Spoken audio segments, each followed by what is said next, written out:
By the late 1920s, cinema had achieved a state of visual perfection.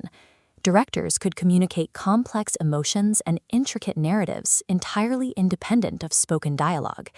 The silent era was never quiet. A screening was an act of intense live performance, where audio was integrated directly into the room rather than the film strip. The theater organ was a marvel of mechanical complexity, allowing one performer to summon everything from delicate orchestral tones to percussive sound effects. Premium theatrical runs relied on high labor density, where full jazz orchestras were a standard expectation for the audience. This live audio was internationally diverse. In Japan, performers known as benshi provided real-time narration and character voices from the side of the stage. To solve the problem of storytelling without speech, filmmakers developed a hyper-dynamic visual language, using rapid editing and sweeping camera movements. Silent film was a fully evolved medium. To the masters of the craft, synchronized sound on film felt like a redundant solution to a problem that had already been solved.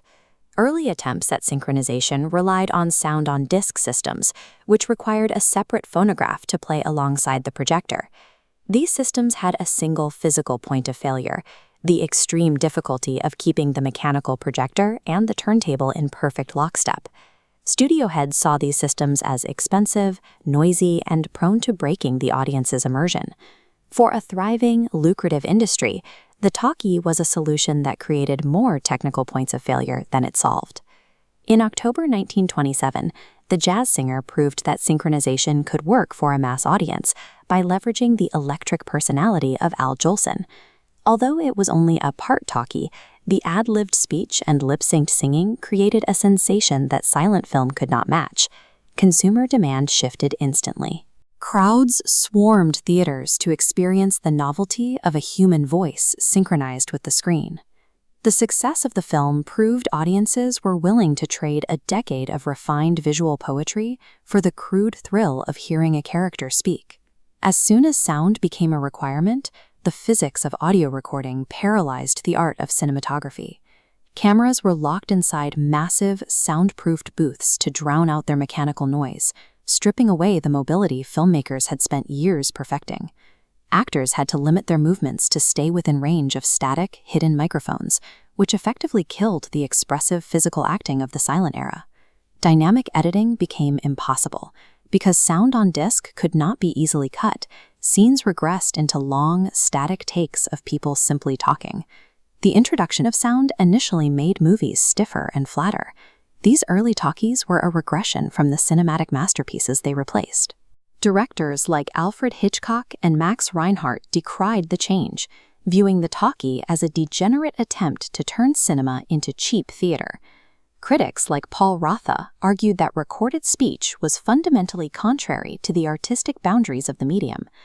The transition created an immediate labor crisis, as thousands of movie house musicians and organists were replaced by canned music. Actors whose voices were deemed unattractive or poorly suited to the microphones saw their careers end abruptly.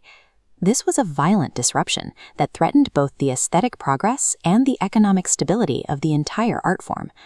This awkward age passed as filmmakers stopped using sound merely to record speech and began using it as an artistic tool.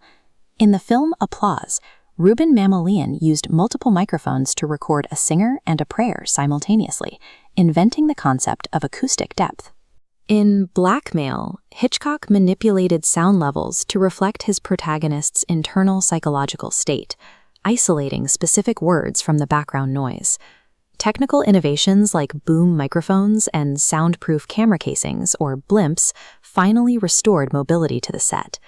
Sound eventually enriched cinema, but only after it forced artists to abandon old habits and build a completely new way of telling stories.